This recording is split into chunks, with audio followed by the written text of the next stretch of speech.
Hello friends, આજે આપણે બનાવવાના છે ઓટ્સ વેજીટેબલ ટિક્કી. જેના માટે અહીં મેં એક વાટકી ઓટ્સ લીધા છે અને વેજીટેબલને ચોપ કર્યા છે. વેજીટેબલ ઓટ્સ ટિક્કી બનાવવા માટે મેં એક વાડકામાં એક બોઇલ પોટેટો લીધો છે. તમારે ના નાખવો હોય તમે સ્કીપ કરી શકો છો. પછી આપણે કેપ્સિકમ લેવાના છે, ડુંગળી નાખવાની છે ને કેરેટ્સ નાખવાનું છે. અહીં મેં વાટેલું જીરું પાવડર, થોડો ધાણા પાવડર લીધો છે, થોડો હળદી પાવડર નાખ્યો છે, થોડું મરચું, આદુ મરચાં લસણની પેસ્ટ લીધી છે, લેમન જ્યુસ નાખ્યો છે. આપણે એક વાડકી ઓટ્સ નાખી દેવાના છે અને મિક્સ કરી લેવાનું છે.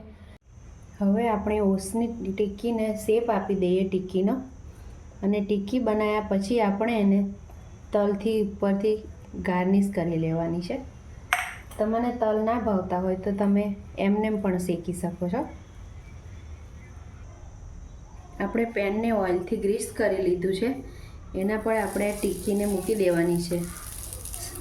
મીડિયમ ફ્લેમ પર આપણે ટિક્કીને ગોલ્ડન બ્રાઉન શેકી લેવાની છે. તમારે એને એર ફ્રાયર કરવી હોય તો પણ તમે કરી શકો છો, અને તળવી હોય તો તમે તળી પણ શકો છો. આપણે ઉપર તેલ લગાવીને ટર્ન કરી લેવાનું છે બીજી સાઈડ.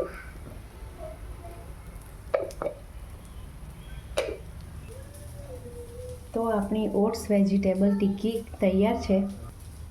જે ખૂબ જ હેલ્ધી અને ન્યુટ્રિશિયસ છે. જે ડાયટ કરતા હોય એ પણ એને ખાઈ શકે છે, અને ખૂબ જ હેલ્ધી છે ખાવામાં, અને ખૂબ જ સોફ્ટ સરસ થઈ છે. તો તમે પણ આને જરૂરથી એકવાર ટ્રાય કરજો. જેને મેં દહીં અને ગળી ચટણી સાથે સર્વ કરી છે. જો ડાયટમાં લેતા હોય તો તમે એને મીઠી ચટણીને અવોઇડ કરી શકો છો. આ ઓટ્સ ટિક્કીની રેસીપી તમને ગમી હોય તો વિડીયોને લાઇક, શેર ને સબસ્ક્રાઈબ કરજો. Thank you for watching.